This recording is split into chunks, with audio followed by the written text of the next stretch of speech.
Assalamualaikum warahmatullahi wabarakatuh. Hari ini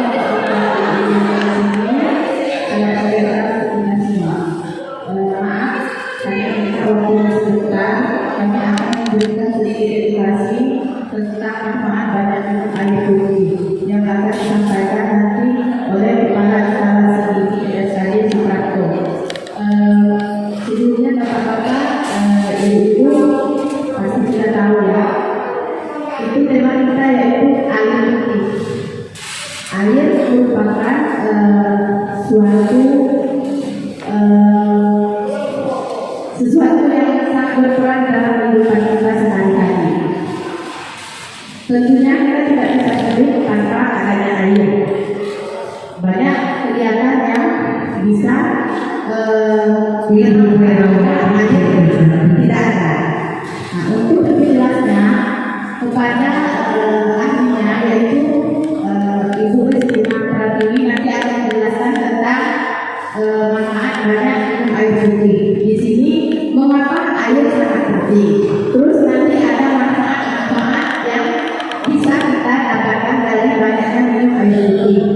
Terus waktu yang dianjurkan dalam minum air putih. Terus adanya dampak jika kita kurang minum air putih.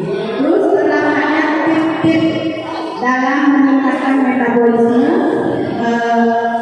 air putih.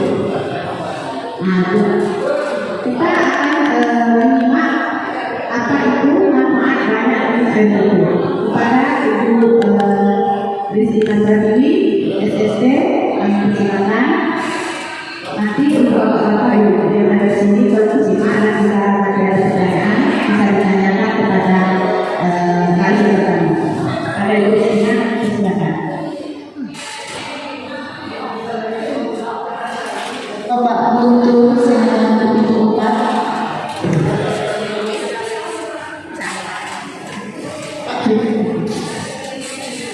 Maaf ya bapak ibu sekalian, mengganggu sebentar. Assalamualaikum warahmatullahi wabarakatuh. Perkenalkan, saya Ristina Pratiwi, salah satu ahli gizi di Rumah Sakit Bintani. Pagi ini saya berkesempatan hadir di hadapan Bapak Ibu untuk sekedar memberi informasi manfaat air putih. Mengapa air putih itu penting? 70%, 60-70% di dalam tubuh manusia itu adalah air. Dulu pada beberapa tahun yang lalu kita diimbau untuk makan 4 sehat 5 sempurna. Dan salah satunya di hayat kelima itu adalah susu. Dan di pada terakhir itu diganti menjadi 3 gelas pesan dasar menu seimbang.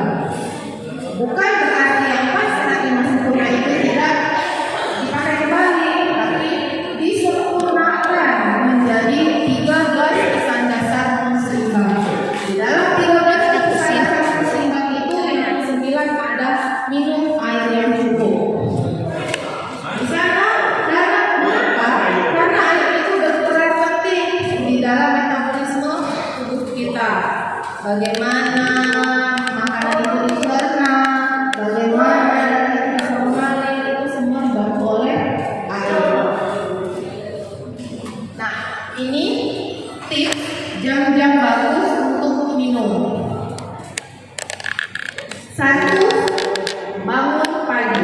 Pada pagi hari kita bangun jam 5 sampai jam 7 itu minum 1 gelas air. Untuk apa? Membantu membuang racun sisa metabolisme waktu malam pagi.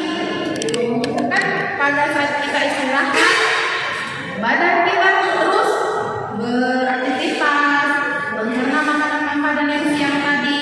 Nah, pada saat pagi hari itu, sisa-sisanya akan dibantu dibuang oleh air yang kita minum pagi. Sebelum sarapan pagi, membantu metabolisme, menyiapkan perut untuk menerima makanan pagi. Jam siang sekitar jam 10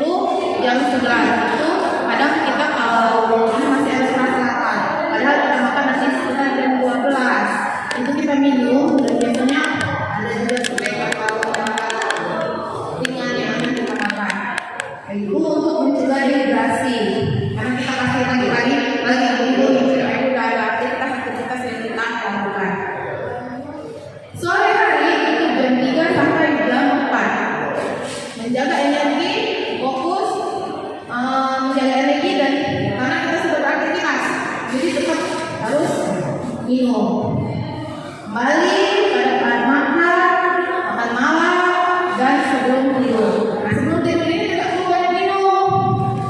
Nanti kalau kita banyak minum sebelum tidur mengganggu. Nanti mau ke kamar tidur terus. Cukup paling banyak itu 1 gelas atau 1 gelas. Ini 7 gelas di luar makan. Setiap makan kita minum. Ini hanya ini kita itu ini sih ada di sini. Oke, kita bahas dulu manfaat air. Ini manfaat air membantu menjaga keseimbangan suhu tubuh. Mengapa? Karena anak kita sakit nih, atau kita demam nih, kita disuruh banyak minum air putih untuk menetapkan suhu tubuh kita. Mengatur nutrisi dan oksigen ke sel. Nutrisi di dalam tubuh kita yang membawa ke sel-sel kita itu adalah air. Menjaga kelembapan kulit, membantu pencernaan dan mencegah sempit, mengurangi resiko batu ginjal, dan membantu mengendalikan berat badan. Kenapa kita harus banyak minum? Kekurangan air minum yang berlebihan dan itu sering terus menerus dalam jangka waktu yang lama itu bisa membuat badan kita dehidrasi, kekurangan cairan, bisa mengakibatkan lemas, pusing, sulit konsentrasi, gangguan fungsi ginjal, kulit kering, dan resiko infeksi saluran kencing. Itu atau apalagi kalau di bapak-bapak tuh, itu kan bekerja jangan lupa mau minum, ada lagi dengan bawa mobil, nah itu resiko infeksi saluran kemihnya itu lebih tinggi. Ini sepertinya kadang anak-anak remaja pun sudah tahu bahwa setiap hari kebutuhan air minum kita itu 8 gelas sehari, itu minimal, atau 2 liter air. Maka sekarang digalakan bahwasanya kita kemana-mana bawa air minum, kemana-mana Purna 1974. bawa air minum.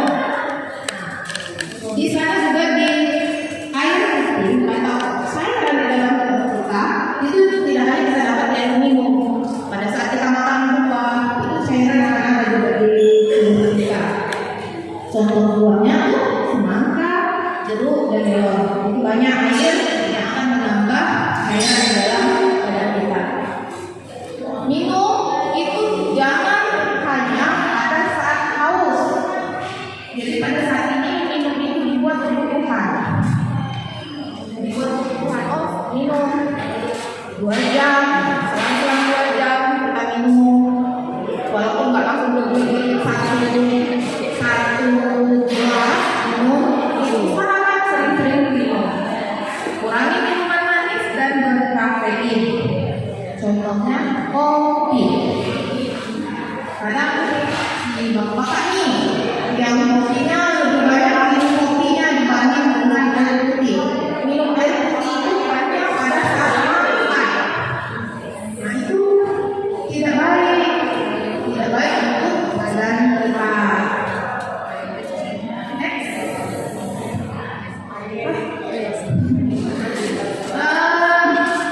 Sekilas tentang air.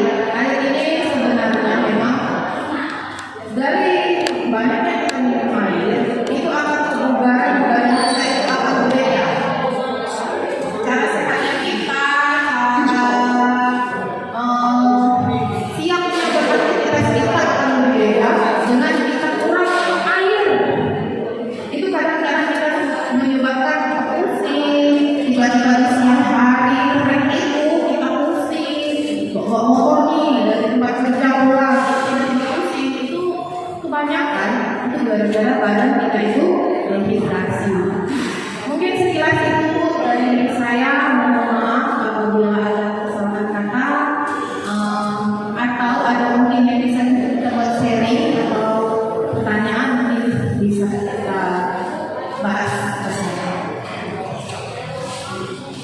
Demikianlah edukasi dari kami. Bisa ada bapak-bapak ibu yang ada di sini mungkin mau bertanya. Bapak, jadi tanya Pak, boleh.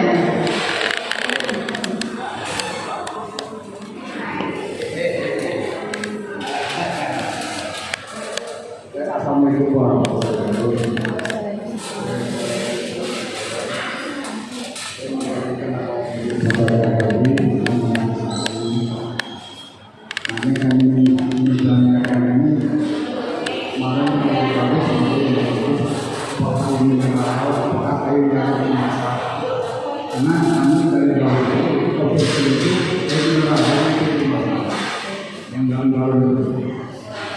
yang kedua, kita memiliki mau lebih bagus. Airnya Air apa Pak? air hangat. Yang paling bagus itu mana? Baik, terima kasih Bapak. Apa yang baik? Mana yang baik? Minum air yang kita masak dan kita beli air mineral, air galon dalam penghasilan kita ya.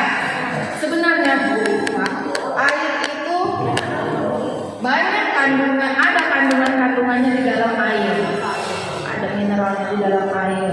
Nah, sebagusnya, sebersihnya itu memang air masak. Benar-benar kita masak 100 derajat. Tapi sekarang banyak yang bilangnya air dan air mineral. Itu mungkin kalau benar-benar higienis, itu bersih, itu nggak masalah untuk kita. Tetapi air sekarang, iakah air yang kita beli akan bersih? Yang mana air ini kita gunakan saja, air itu selalu ada endapan. Apalagi alat yang mereka pakai itu bertahun-tahun memutar kembali. Di rumah sakit kami ini Pak, kami memakai air masak. Karena kenapa? Karena kualitas air pada saat disaring itu belum tentu 100% koli atau zat-zat yang dilarang, zat-zat yang kemarin itu tersaring di air galon itu. Memang sebaiknya itu air yang sudah dimasak sendiri. Nah, untuk baguskah air hangat atau air dingin? Sebenarnya itu tergantung badan kita. Kalau seandainya saya nih ada memang sebenarnya itu pas yang pagi itu bangun pagi itu bagusnya air hangat ya. Air hangat. Nah, nanti sekitar ini masih di pagi hari itu bagusnya memang minum air hangat. Tapi siang hari itu lebih bagus air dingin karena memang badan kita, posisinya badan kita itu memang lagi panas, jadi dia akan menetapkan kembali suhu kita di badan. Kalau di pagi hari itu memang bagusnya minum air hangat. Mungkin maaf hanya itu yang bisa saya sampaikan Pak.